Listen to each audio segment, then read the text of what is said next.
first time I came to Pinnacle was 10 or 11 years ago. And in that time, I held the role of high school principal.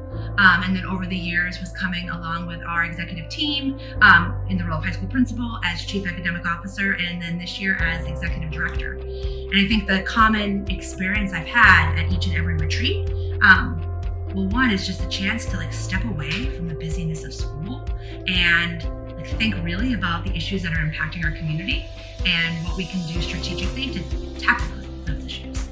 And so every year it's been a little bit different, right? Because the life of a school is different every single year, but Pinnacle has remained constant in giving us that little bit of release time in order to team build. I mean, even the drive up here, gives us a little time away. So whether it's team building,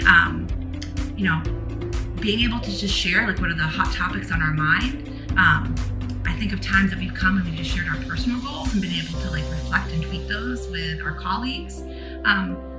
There's been points in time across the last 10 years that we've used this time to actually help start our strategic plan. We've used the time here to help build our core values and bring them back to the school. I can think of conversations that have happened at Pinnacle that have helped form the school community that we have today. I think what I'm going to take back to the office, what I learned today, was that our leadership styles are different, but when we are focused on the team and the relationships on the team, the skills that we have just naturally synchronize. And so if we lean a little bit into that, we're going to succeed.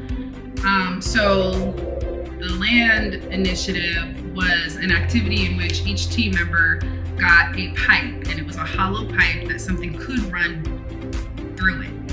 The task was simple, I guess, in description, in which there was 2 buckets at each end of the room, and in one bucket was a bunch of different balls, and they were all different sizes and weights and shapes, generally round, but some had dimples. And we had to eat as many of those balls across to the other bucket without touching each other or having our pipes touch each other. And so what we did was we created kind of I called it a track for a roller coaster, and the ball was the roller coaster itself, and the pipes were the tracks. So our team did pretty well, I think. It was an interesting moment to have the team reflect after the land initiative, the indoor side initiative, about folks' perceptions about shared leadership, right? And so I have done a lot of self-study and a lot of deep dive into what it means to be a facilitative leader. And so hearing the team echo that back and hearing them experience that, and then also realizing, the steps that I intuitively took at the start of that, of just eyeing of who's participating and who's not participating, and knowing that I could intercede in order to pull somebody in. I don't often in the busyness of a school day get to step back and say, oh, that was a purposeful move that I made. And then be sure to replicate it or not do it if it wasn't a good move, And so being able to be here today and hear that echoed to me and articulated to me, and realizing what role I played in being a facilitative leader to help foster that shared leadership was a good moment.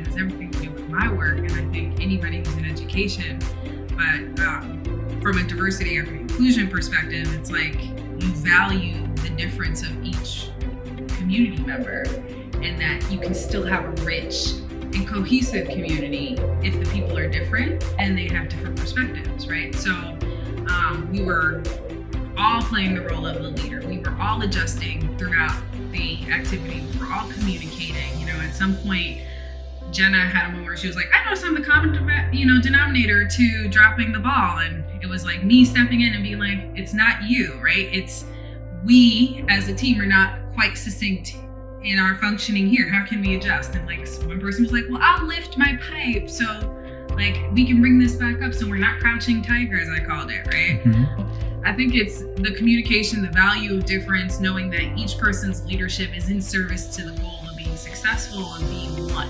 Yeah, so when I think of the grippy model, right, and it's something that my team will bring up, every now and then at school, particularly if we hit, a speed bump along the way, somebody might say all right, what is our goal? Or what is everybody's role, right? And so after we did the land initiative, going through the goals or the roles, right? And the process, and making sure that we're able to like stop purposefully and reflect about how our team kind of interfaced with that.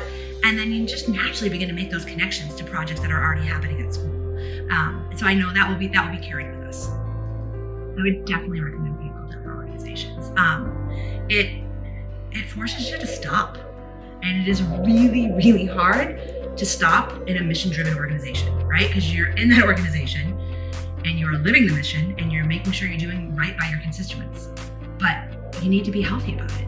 And you need to make sure that your leadership team is unified, has trust amongst them, and is actually all walking in lockstep toward the necessary goals. And so to take that time away to purposely pause, to pick your head up, to look left and right and make sure that you actually have the clear steps ahead, you're gonna make more traction that way than if you don't pause at all.